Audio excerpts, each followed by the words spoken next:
నమస్తే, welcome to four sides TV.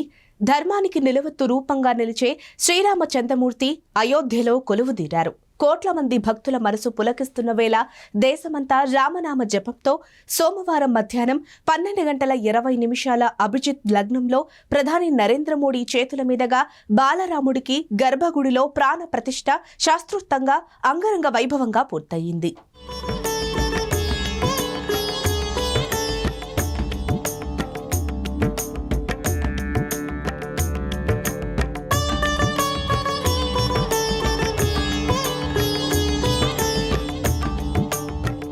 అయోధ్యలో అంగరంగ వైభవంగా జరిగిన ప్రాణ ప్రతిష్ఠ వేడుకను ప్రత్యక్షంగా చూసేందుకు దేశ విదేశాల నుంచి దాదాపు 7,000 మంది ప్రముఖులు హాజరయ్యారు.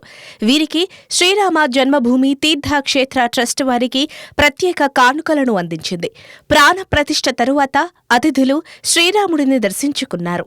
మంగళవారం నుంచి సామాన్య భక్తులందరూ బాలరాముడిని దర్శించుకునేందుకు ఆలయ నిర్వాహకులు ఏర్పాట్లు చేశారు. దీంతో సోమవారం మధ్యరాత్రి నుంచే మందిరం వద్దకు భారీ సంఖ్యలో భక్తులు తరలివచ్చారు.